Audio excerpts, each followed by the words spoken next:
what can be done to, I'm not going to throw around numbers because I've heard a huge range of numbers. Let us just say that there are too many stray dogs in the Houston area.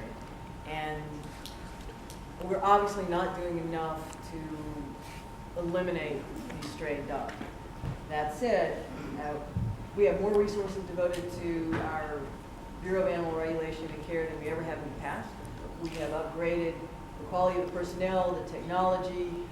We have worked closely with the private sector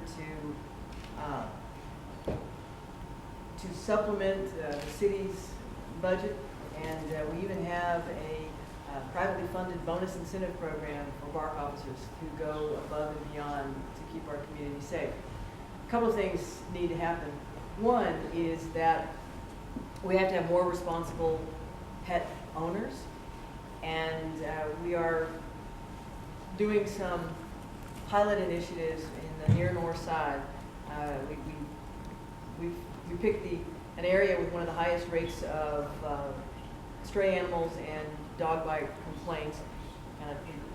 Drew a circle around the neighborhood, and we have had 2 intense door-to-door block walking efforts where city personnel and volunteers have gone out and said, you know, these are the laws, these are what you need to do, here's some suggestions on the kind of vaccinations your pets need to have.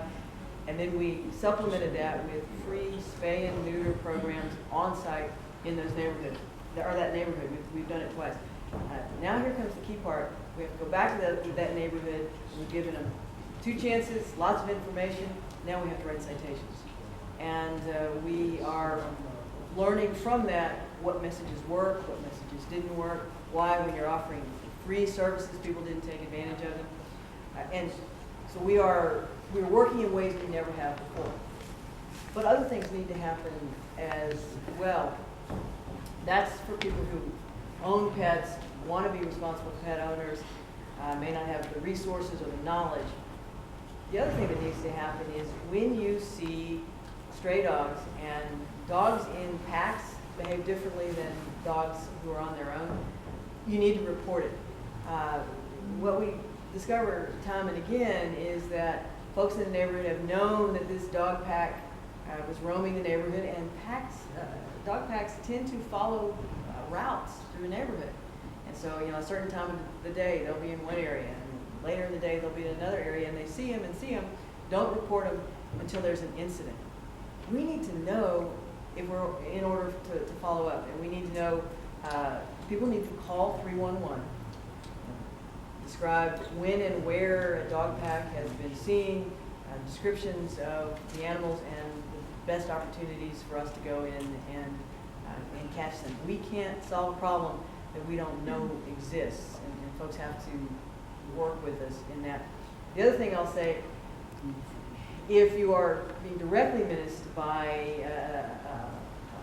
a dog pack, if they chased you when you've been walking or on a bicycle, growled, snapped, bitten, and you feel in immediate danger, call 911.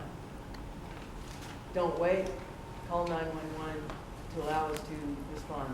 311, 911, and working together too. I guess I'll touch the nerve with me because it's something we've been working really hard on. It's something I personally care a lot about. If you are a property owner and a pack of stray dogs, or even one stray dog, takes up residence on your property, you have a responsibility to act. And whether that is you trapping an animal and bringing it to us, or you calling BARC in, don't wait for your neighbors to call. You need to do something as well. Again, we find quite commonly that these animals are allowed to roam through neighborhoods for long periods of time before anybody decides that they need to take action. Ultimately, the only way we're going to solve this problem is to change the culture and mindset and create an attitude that no one should have a fertile pet unless you are a certified breeder with a kennel license.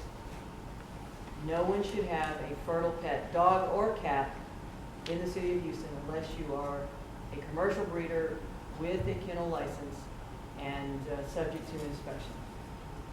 Mayor, We don't have an ordinance for that. This is just common sense. Mayor, can you talk about a anti-discrimination ordinance?